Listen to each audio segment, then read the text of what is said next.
Bonjour, je m'appelle François Petitpierre, je suis le président de l'ISNI, Intersyndicat national des internes des hôpitaux. Je voulais vous faire part des réflexions de notre syndicat dans le cadre des problèmes de la démographie médicale et de la formation des médecins et futurs médecins.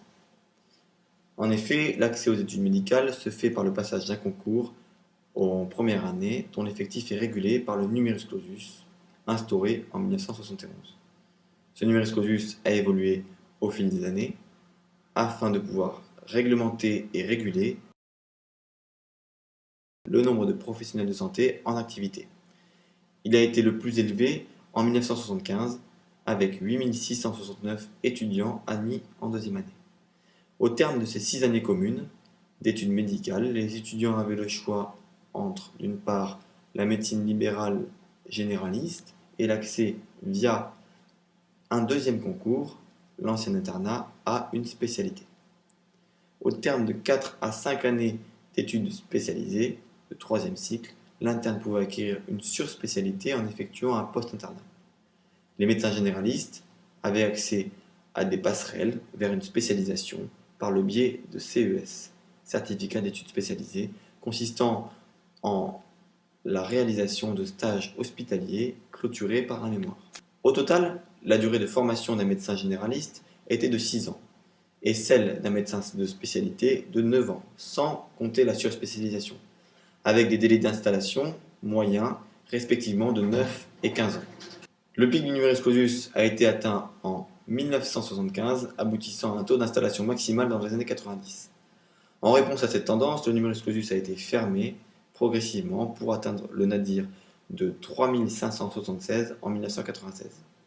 Cette limitation drastique de l'accès aux études médicales a conduit au déficit en professionnels de santé, avec un taux d'installation au plus bas entre 2011 et 2013.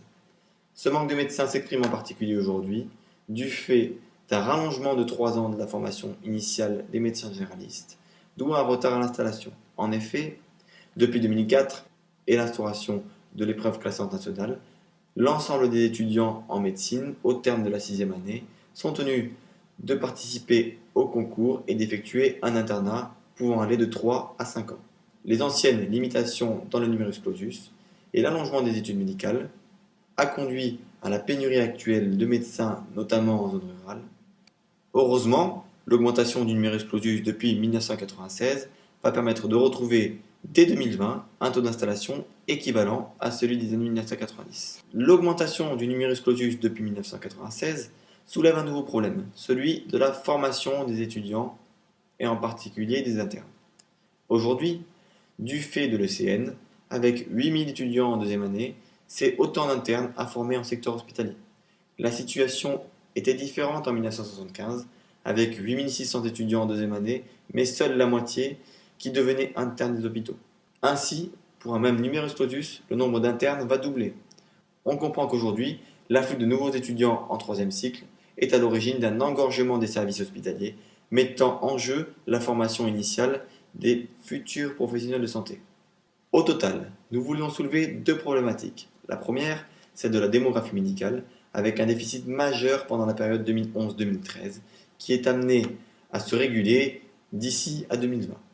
La deuxième est celle de la formation des étudiants en médecine, qui vont être trop nombreux pour les capacités d'accueil du secteur public. Ceci doit amener à évaluer le rôle potentiel des secteurs privés et ambulatoires. Je vous remercie pour votre attention.